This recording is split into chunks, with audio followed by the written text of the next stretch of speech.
Hey, Jahad, we kind of just asked Rolovich about this, but obviously USC runs the air raid, which, you went up against in practice all the time. But he kind of mentioned how it's a little different. What does this offense do kind of the same, and what does it do differently than what you're used to? Definitely, I think they run the ball. They run the ball more. I mean, they have really talented backs.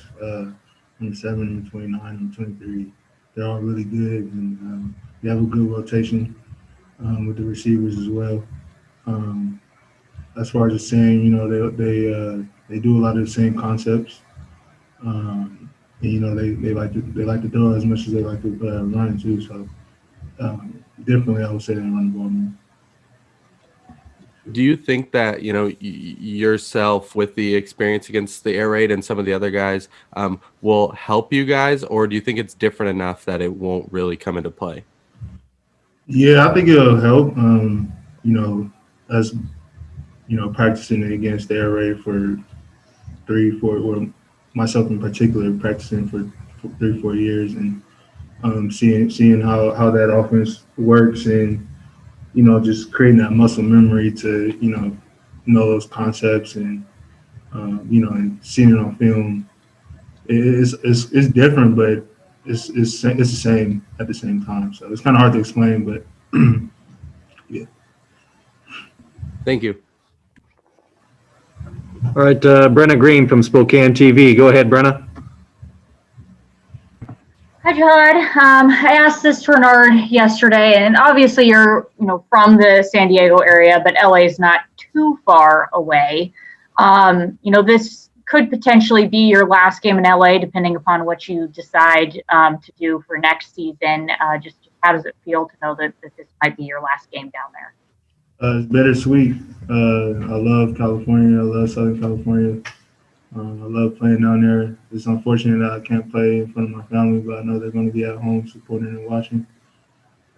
It's always cool, to play in that stadium in particular. All those fans, they're passionate fans, and I remember the last time we played there, coming out of the tunnel, and they're all booing, and you can hear what they're saying. And, that I like that feeling. I like being hated in that stadium. So yeah, it's bittersweet for sure. Is it going to be weird for you playing there and not having any fans there in particular? Yeah. It's every game that we played has been weird. Just the ambient noise, the fake crowds, and the cardboard fans. It's all weird, but it is what it is. We have to create our own juice. We have to create our own energy at the end of the day. Do you think it's going to feel like the Coliseum without the fans being there? I guess so. I mean, it's gonna have to. It's gonna have to be, but not every stadium is not the same without their fans. So. Thank you. All right, any other questions for Jahad Woods?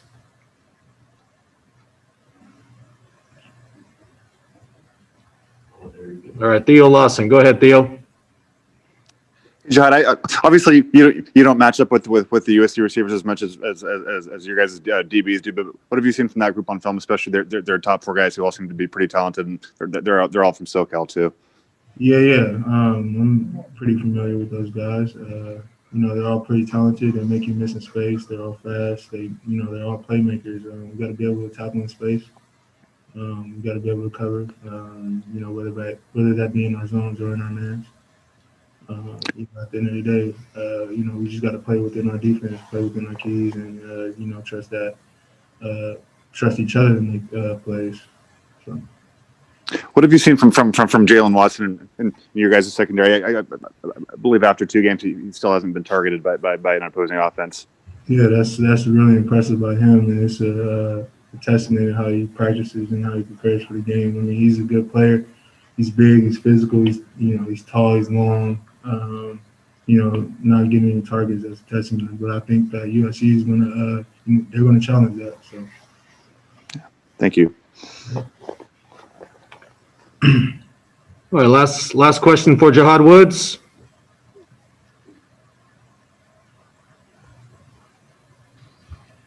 All right, Barry Bolton from Coug Fan. Go ahead, Barry.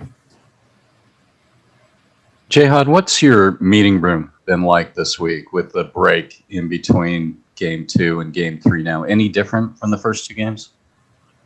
Not really. I mean, we've just been keying in on whatever opponent that we have.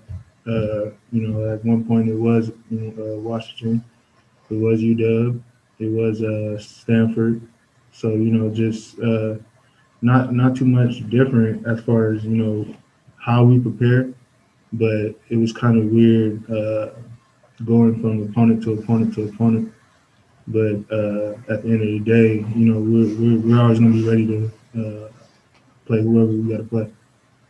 Were you guys preparing for 3 teams at one time, or was it one team and then move to the next and then move to the next? Yeah, it was one team moving to the next, and I don't think it would be possible to prepare for 3 teams at once, but yeah. And then just talk about the guys in your room a little bit. Is there a cut up in there? One of your linebackers, a guy who keeps everybody loose? I mean, I think we all have our particular, roles and how we mesh with each other. And Travion Brown in particular, he's a guy that has high energy and always keeps everybody's energy up. And me and myself as a leader, I got to make sure that everybody's on task and everybody's. I'm kind of like a big brother within the meeting group, and there's a lot of guys that like us in our group. We have older guys. We have guys in just every age class. You know what I mean? So young Coop, he's an 18-year-old, and it's funny because I'm 22 and I feel like an old man compared to him. So just having that leadership, showing guys like him on the ropes, it's pretty important. Thank you. All right, Theo, we have one last quick question for Jahad. Yeah, just one more for me. When we talked to Coach Rolovich just now, he told us that Max Borg is back at practice. Max is obviously on the other side of the ball from you, but what's it like to see number 21 back in there for you guys after about a month or 2 off? It's a good feeling. He looks good out there. I know he's it's been a while since he put the pads on, but he stayed in shape. He's always going to be ready to ball. He's a great player for us, and we know how much we need him back, and it's good to be back, for him to be back.